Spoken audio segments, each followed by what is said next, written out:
Hello, it's Sunday the 3rd of November 2019. Let us have a look at astrology for today, and because it's Sunday we'll have a look at the week ahead as well. The moon is about to enter Aquarius as I do this. She is 40% full on her way up, still very much waxing. So, half moon is then coming in on Monday tomorrow. Okay, so let's do today first though. Moon is in Aquarius at 3:19 a.m. on the Pacific coast of the States and Canada. On the east side, it's 6:19 a.m. and here in UK, 11:19 a.m. And when we get the Aquarius moon, there's a much bigger interest in knowledge actually, and people can build friendships. It's a good time for people coming together where there is like-mindedness. Other than that, maybe not, because there's also a desire for freedom and independence, and that becomes very important to people. It is actually an important consideration any time, actually, because we do all need some freedom. We do all need some independence. It gets us standing on our own 2 feet, and in so many ways it makes us what we are. But never mind, that's the way it's going. Mercury is retrograde, of course. I'm not going to go on too much about that because it doesn't help matters too much to dwell on it, really. Because, Mercury retrograde, it doesn't have to be as bad as it looks. It really doesn't. Very similar picture to yesterday today. Sun sextile Saturn, stable transitions, beneficial delays. Moon, well, void in Capricorn as I speak, but, definitely about to enter Aquarius. So that is the way we're going. That is the applying aspect. Retrograde Mercury, sextile Pluto. So agendas for change, and we may see a lot of news coming up about sort of private matters, things that are usually kept under wraps and that belong to knowledge that belongs to sort of small groups of people being laid wide open to the public gaze. Venus square Neptune can be strange feelings and emotions, really. There's usually a lot of creativity and imagination around it, but it's not quite in keeping with the nature of Venus and the way Venus usually works. Possibly unexplained losses. People having strong feeling for others. Definitely, that's going to be on the table there. But finding actual practical solutions to things becomes a lot more difficult. Mars square Pluto, well, that's been the case for quite a while. Power plays, takeovers, and some quite big arguments indicated there as well. So as we go through the week, as I was saying, tomorrow, Monday the 4th of November, we get half moon coming in, and that is at 2:22 a.m. on the west side of the States and Canada, 5:22 a.m. on the east side, and 10:22 a.m. here in UK. So somewhere along the line, it's all in the morning. I just haven't got up with the New Zealand times yet because everything keeps changing. But that's kind of somewhere between 8 and 12 hours ahead of that in New Zealand. And if you're watching in New Zealand, I'm sorry, I keep sort of ignoring you guys. It's not because I deliberately want to ignore things, but so many times and dates and things going on. But there we go, I'm on my way to getting a grip of it. Tuesday the 5th of November, we have the moon in Pisces, and we also particularly need to look out for that Mars square Pluto wherever there's an election happening, and there are actually wranglings in the UK going in that direction as well at the moment. So that is, really a possible trigger for arguments and things. But the moon is actually going to be in Pisces, 15:07 on the west side, 18:07 on the east side, and 23:07. Very nearly the end of the day here in UK, we get that Pisces moon. Kind of brings the cycle to an end. It's quite a nice transit, actually. I always enjoy a Pisces moon, but that's me. I seem to get on well with Pisceans. Don't know why, because I'm a Sagittarius, but there you go. That is just the way it goes. Whatever the astrological textbooks want to say about different people and how they get on, reality is what it is, and that's the bottom line. That's what you've really got to look out for with astrology or anything else. What's real? What actually matters in that sense?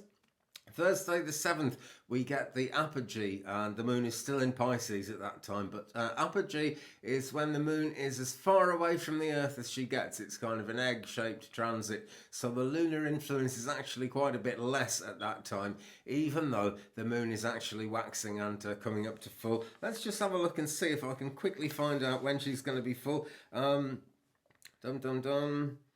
No, it just doesn't say that. I should have looked. Oh, dear, there's so much to look up, isn't there? I never seem to look most of it up. But there we go. Apogee definitely on its way in, and there is a lull in lunar influence even though she is on her way up. Friday the 8th is when we get the next change, and that's when the moon is going to enter Aries. That's 3:48 a.m. Pacific, 6:48 Eastern, and here in UK 11:48 a.m. So we have a chance to get our ducks in a row before it happens. We also get more of the void, of course, going on in our sort of waking day. So we get the Aries moon, the cycle is starting again. It can be exacting with an Aries moon. You tend to get people really, wanting everyone else to sort of behave in a way that suits each other. And because of that, it can be quite argumentative. But that is not the only thing going on Friday the 8th by a long way. The sun, which is in Scorpio, is going to trine Neptune that day. And that brings out creative, imaginative goings on and a general forward thrust in terms of being creative, and that can be not just making things, that can be ways of friendship, it can be all kinds of things, looking very positive actually. But at the same time, the same day anyway, the sun is going to sextile Saturn. Now the sun being the heavenly body that we associate more than anything else with kind of rulers, ruling people and leadership basically, and this could be whether you're leading a group of people or whether you're kind of the governor of something, a huge country or something. It can play into that. Rules and regulations coming to the fore, and because of that Aries moon, that's going to be a very strong one on Friday the 8th. Also Saturn sextiling Neptune that day for the last time until 2031, so we need to make the most of that.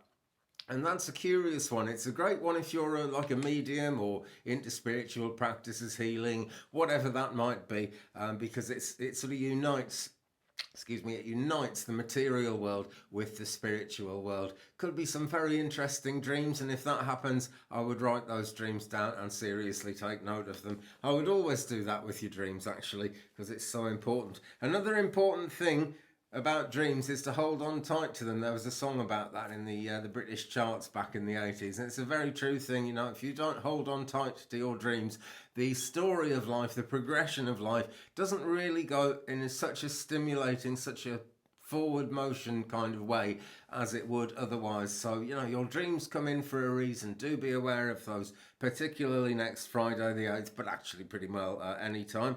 Next change after that, 1 week today, 23:17 UK time, we actually get the moon in Taurus and things begin to change again, but there'll be more about that as we go forward. Full moon is coming up on Tuesday the 12th, 13:34 UK time, so that is going to be, 8:34 a.m. on the east side, 5:34 a.m. on the west side. That's the way it's going, friends. Thanks very much for watching. I'll be along with more as we go. I'm enjoying the comments that are coming in at the moment as well.